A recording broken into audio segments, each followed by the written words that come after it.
What's going on, everyone? I am just a typical, average American here today to react and learn about Canada's plan in case of US invasion. So, there was a time when this scenario would have been a total joke to even talk about and, completely hypothetical. But, somehow now we're actually living in a time where the United States, we have threatened Canada, and our government has openly stated that we would love to own Canada. And it's pretty insane, the times that we are living in. And so today, I want to take a look at what is unfortunately not a total joke. So this is Canada's plan in the event of a US invasion. So let's take a look. Canadian troops prepare to defend their nation as helicopters hover overhead and tanks stand by. But this isn't just any invading force they're facing. It's the United States of America. Here's how Canada plans to defend itself from an American attack. This is this is so serious, and they got maple syrup with some pancakes. That looks pretty good, actually. A beaver, Canadian stuff. And it's like a cartoon, which is sort of at odds with how very serious this is. But I can't believe we're even talking about this. This is okay, but let's see. Canada and the US have long been firm friends. However, with relations between the two nations no longer as strong as they once were, the idea of an American invasion has gone from impossible to an unlikely but possible scenario. I guess that's a good way of putting it. It's painful to even admit from an American point of view, but it's like not that long ago, the whole Greenland thing, where Trump openly said, yeah, I'm not going to rule out using American military forces to take Greenland. Yeah, that's actually something that happened.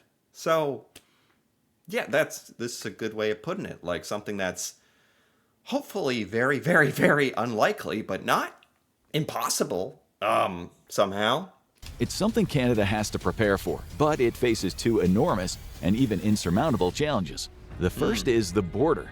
The Canada-United States border is the longest in the world, divided into two sections, and the first section, nearly 1,500 miles, separates Canada's western regions of Yukon and British Columbia from the American state of Alaska.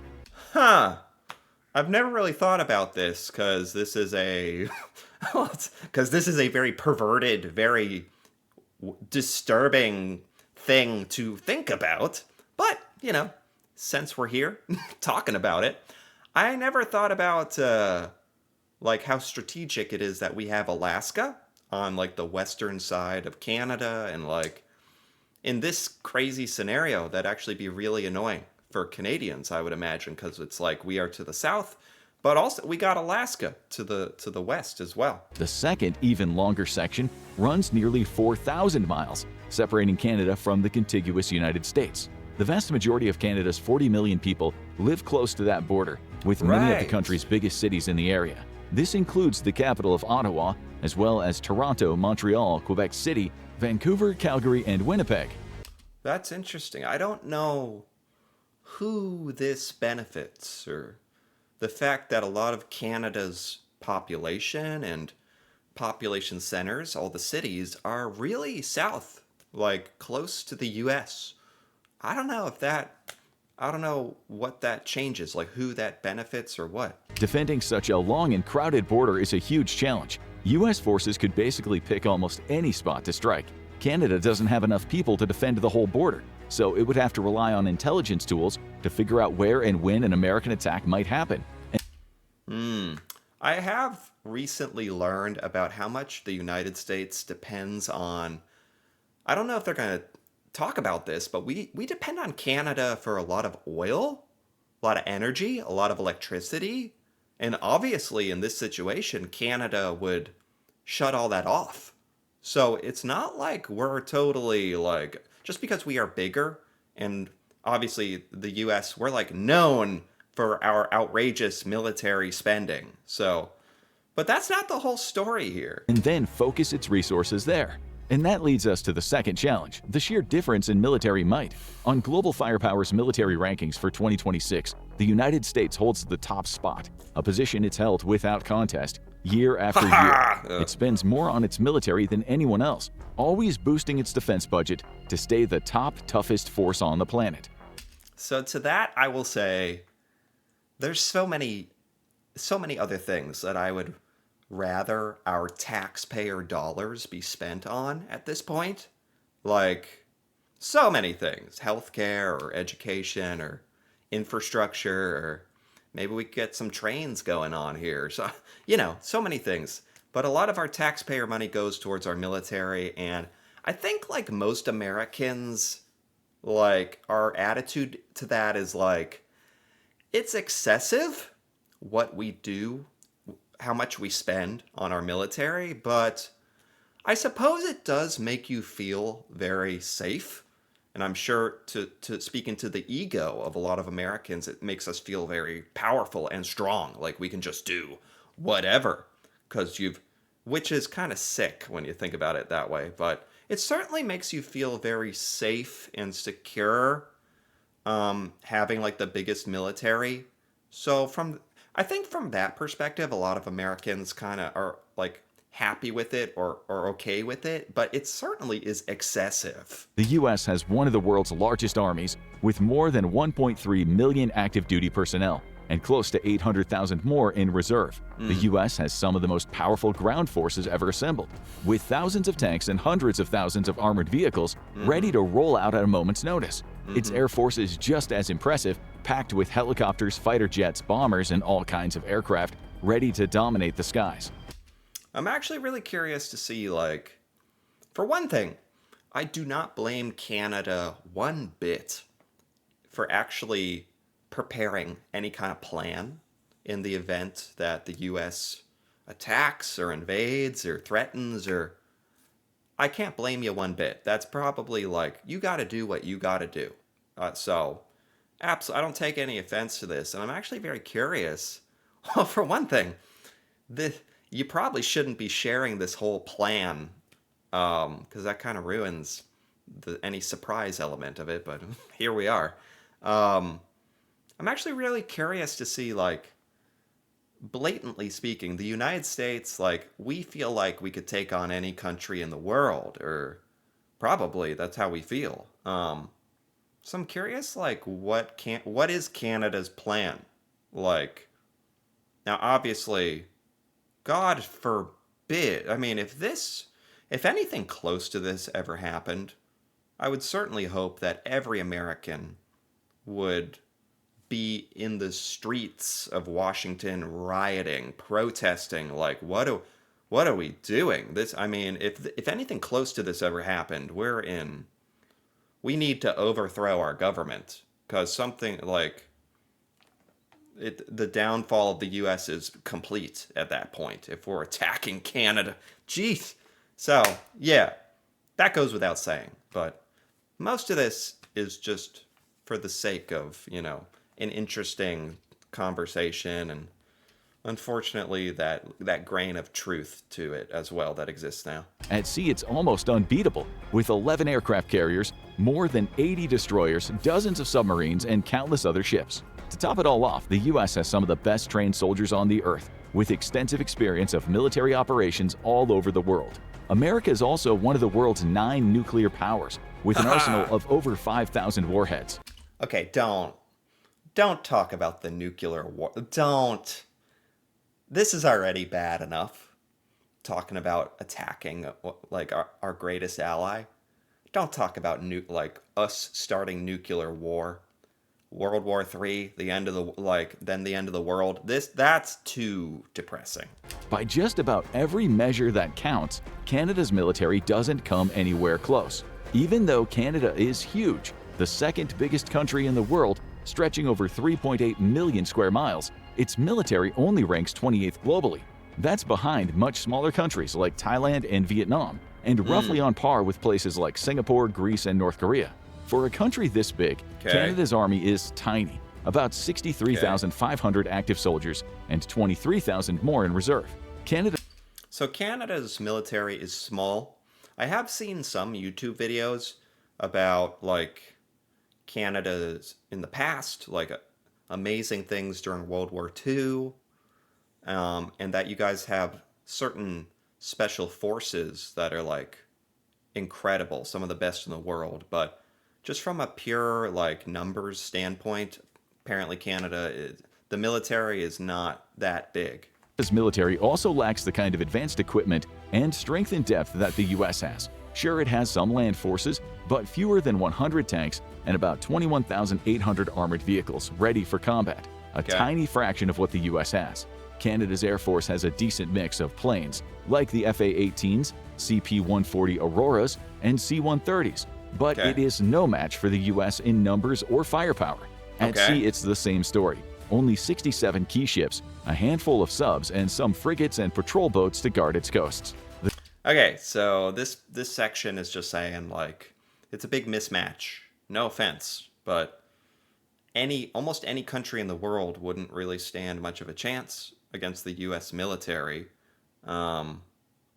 So this video goes on much longer, so I'm wondering if like Canada, if you have like strategies or tactics or something that's going to make up for the mismatch in sheer military firepower? The comparison paints a very clear picture. The US military is much stronger than Canada's, and a straight-up fight would almost certainly end in a total American win. But war is never really that simple. History shows us it's not just about who has more or bigger forces. Smaller countries can still cause trouble with clever tactics.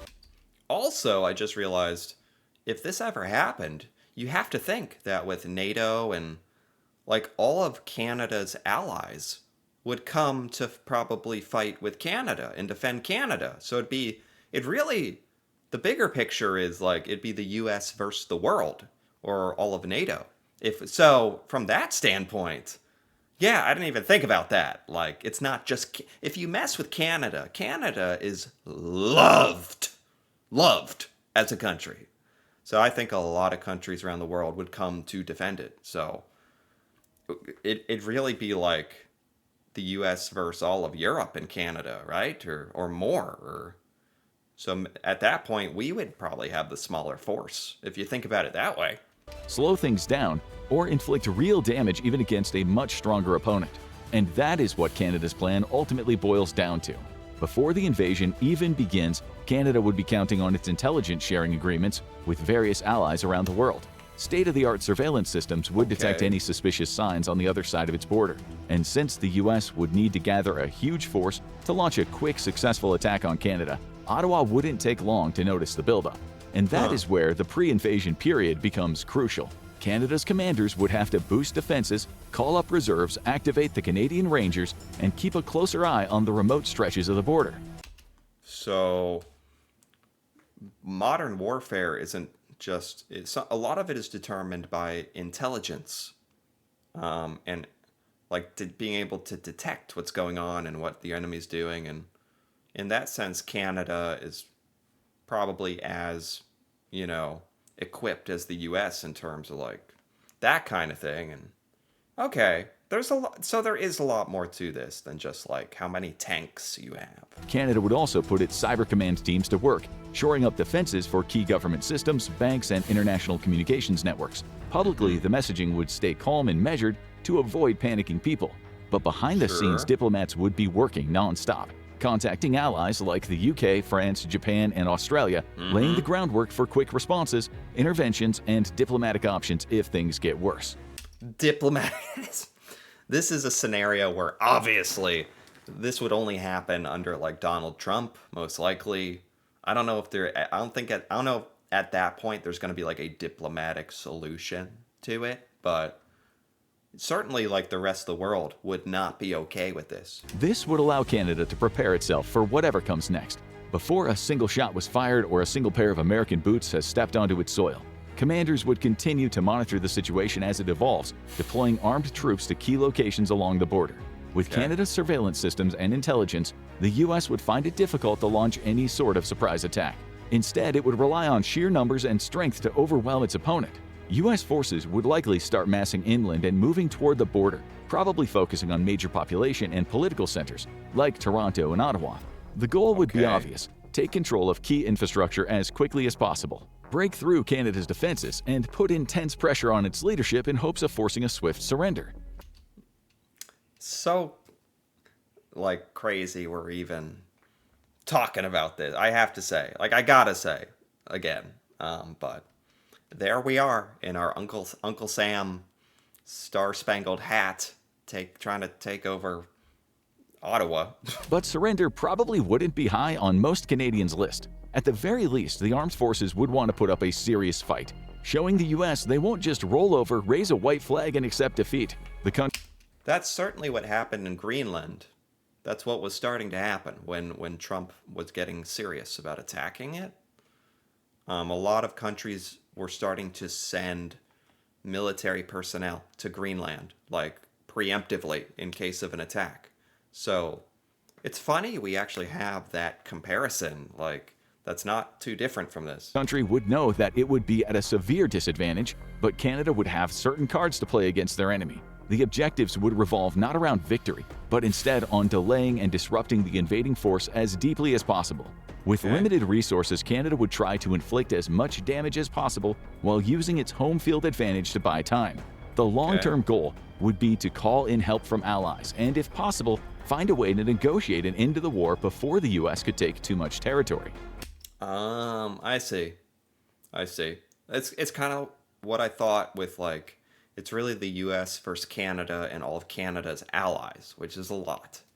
And very quickly, I do think, kind of like what's happened in Iran, where we did a strike on Iran, and then what kind of devolved into a bunch of chaotic negotiating, kind of, and then everything else that's happened. So it's funny how we actually have all these things to, like, that have actually happened in recent times. Iran, Greenland, to, like, it's not all hypothetical. Like, we can actually see what's happened. In this way, Canada would take inspiration from countries like Ukraine. In its war with Russia, Ukraine knew right from day one that it didn't have the military might, the manpower, or the resources to go toe-to-toe with the Kremlin's army. Instead, it consistently focused on delaying and disrupting the Russian war machine. It used any advantage it could get its hands on and relied on support from its allies across Europe and beyond. Canada would have to do the same here. Canada would have to accept unavoidable losses as American forces pushed across the border, capturing territory and taking over towns and cities. That's another great example of what's been happening with Russia-Ukraine. Russia is obviously massive, and that didn't mean overwhelming instant defeat for Ukraine. So it'd be kind of like that: Russia, Ukraine, US, Canada. That's kind of like we would be like Russia. Well, jeez, God. But yeah, that's another good comparison. It would know that it couldn't save them all, but it would fight to slow the advance as much as possible. The opening 24 hours would be key. As soon as an American invasion force arrives at Canada's border, the Canadian government would be compelled to declare a national emergency. Parliament would authorize emergency powers and activate continuity plans. Canada's military posture would shift from peacetime to defensive, with forces spreading out at key locations along the border. Rather than piling troops into a few key spots, Canada would likely spread them out in small groups, leaning on volunteers and reservists wherever it can. Even though there is no conscription, its chief of the defense staff, General Génie Carignan, does still have plans in place to create a 400,000-strong reserve force made up of volunteers. That's a lot. That's a lot. I think at the beginning they were saying the U.S. military was at like 1.6 million or something. So 400,000 reserve, that's really significant. That's like 25% of our personnel. This would give the country a much more sizable army to call on if and when the invasion kicks off. While not all of these troops would have any serious levels of military training or experience, they would be willing and able to lay their bodies on the line and defend their country. Recent polling shows that 72% of Canadians would be willing to take some action to defend their country. Wow. That's really cool to hear. I think if you contrast that with, like, how many Americans would be excited to attack Canada? Hopefully, like, 0.00001% of complete morons. And the other 99.9% of Americans would be like, what are we doing? What? Whereas, like, 72% of Canadians are ready to, like, grab something and, like, your hockey stick and, like, get out there. So, just, like, from that point of view, we'd be losing. About 26%, which is good, are ready to volunteer for civil defense, 13% for military service, and roughly 15%, close to 5 million adults, would even engage in violent resistance. So while Canada's army may look small on paper, the country actually has a much larger force than it seems, with people of all ages and backgrounds ready to step up. As we have seen in Ukraine and elsewhere, these kinds of volunteer civilian militias can be effective at delaying and disrupting enemy forces, even ones that are much larger and better organized. It's crazy. This is crazy. Thinking about, like, war on the suburban streets of Canada. But, yeah. That's probably what a lot of people on the suburban streets of Ukraine thought years ago. Like, couldn't be us, but... Canada would be grateful for every single able-bodied person that's prepared to fight. The various groups would rapidly receive their orders and objectives. At the same time, the government would start evacuation plans, moving as many people as possible out of the major cities, and maybe even out of the country entirely, seeking refuge in allied nations while the war continues. Aircraft and naval forces would be moved away from obvious targets, and Canada's strategy of spreading out its troops and resources would help set the stage for the battles ahead. By inflicting some early damage, Canada would make it clear that it intends to fight. After those opening strikes, Canadian forces would likely pull back to safer positions. Because I imagine, like, with the U.S., just like in Iran, like, maybe we would strike hard and fast, just assuming, like, surrender. And if it didn't happen, like, we really don't know what the game plan is after that, because we kind of just assume, we're the United States. They're just gonna give up and roll over and surrender. And that's not what happened, and that's not what's happened with, like, even the tariffs and the trade agreements. And instead, Canada has done a lot to lower its reliance on the United States and form new trade partnerships, military allies, all sorts of things.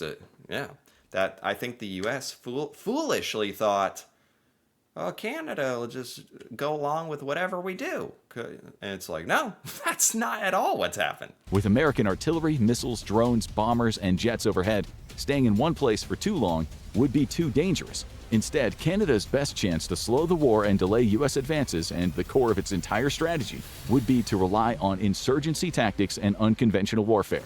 The U.S. would be able to take control of Canada's strategic land and sea positions in a matter of days or a week at the most. So Canada would have to take inspiration from other conflicts throughout history in which smaller forces have successfully fended off bigger invaders. And that doesn't just include Ukraine versus Russia.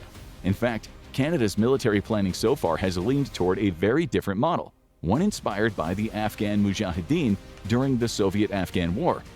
We're talking about guerrilla warfare, like little rebel like Star Wars, rebel outposts, like bombing this and that, and like what? From 1979 to 1989. Back then, Afghan rebels were facing an invasion by the Soviet Red Army, backed by Afghanistan's own military. They were badly outnumbered and outgunned, but they still managed to fight back by working in small groups, using hit-and-run tactics, sabotage, and ambushes to harass their enemy and slowly grind them down. Canada would have to do the same. It wouldn't want to meet U.S. forces in large-scale clashes. America's tanks, armor, and air support would simply be too strong to defeat. Instead, I can't even, like... it's hard for me to even watch this. You know, the depictions of like U.S. troops attacking Canada and like broken buildings and yeah, it's like I think as an American, like it's just like hard to even watch this because it's so bad. Um, yeah, I just can't help but think like God forbid anything like this even remotely happened. Like crazy that we have to talk about this. Canadian troops and fighters would lean on their knowledge of the local terrain and conditions, launching small, carefully timed attacks to catch the enemy off guard. Everything would revolve around asymmetric and delay-oriented warfare.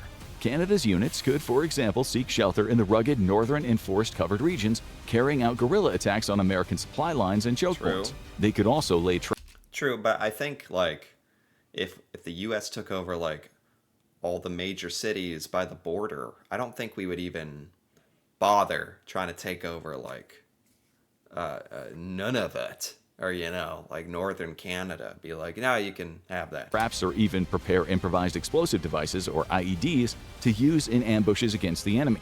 The Canadian Rangers would be particularly important here. The Special Reserve Force includes thousands of highly trained personnel with deep expertise in remote surveillance and wilderness operations. The Rangers could act as scouts or local defense leaders, guiding small groups and helping coordinate attacks to give each operation the best chance of success while keeping Sure. losses low. Canadian Special Forces would also be key, especially when it comes to coordinating high-value strikes on U.S. communications hubs and supply routes. I just thought, does Canada have nuclear bombs? Like, if we're getting to this point, I want to look this up. Does Canada have nukes? If we're getting like to this scenario where like Canadians have to hide in the forest and like guerrilla warfare and we're taking over Toronto and oh, you do not have nuclear weapons. Huh. This is actually a good example of like why having nuclear weapons, why everyone having nukes is like an argument as like a deterrent. Cuz in this like that's the great equalizer. In this scenario, it'd be like America, stop or we have to nuke you.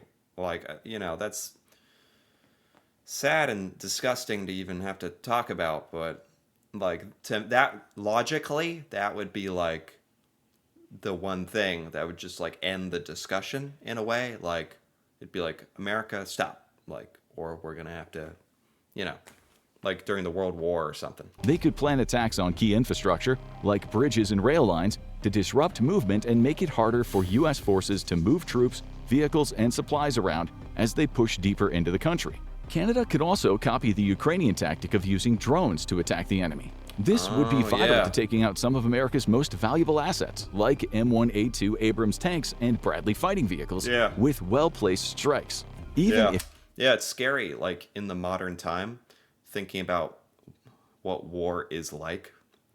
It doesn't even necessarily matter what you're like how many humans you have, funny enough. In a world where we have drones and robots and AI that fights on your behalf and that's very true. Like especially if a lot of Europe was sending in drones or supplies and helping Canada and it's not about having more people. Like a lot of this is just missiles and drones. U.S. forces attempted to counter those tactics, there would be so many groups spread across the vast Canadian territory, it would take a huge effort to hunt them all down. And this would all play into Canada's hands. Because once again, the objective here wouldn't be to win militarily, but simply to keep Canada's defenses viable for as long as possible, all Sure. while inflicting maximum damage on the occupiers.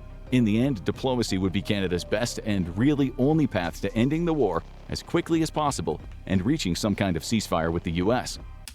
Kind of like Russia, Ukraine, where Ukraine like kind of dug its feet in and have shown incredible resilience and strength and like stood up to Russia. It's been years.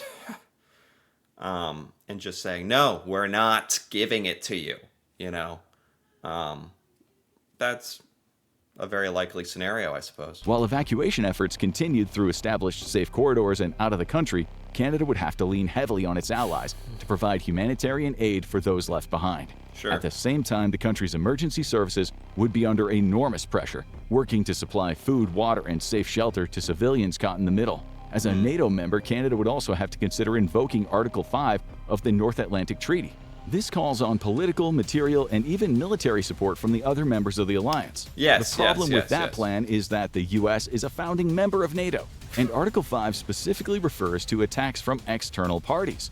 We're founding NATO where Trump has created the Board of Peace, which is, I mean, if you've heard the joke, the only reason that we've made that is because we're bored of peace. We're bored of it. Like, we're tired of peace. Yeah, what a joke. Not member states. It would put NATO in a completely uncharted territory. Member states would have to figure out how to respond to a situation where the alliance is effectively turning on itself and undermining the very principles it was built on.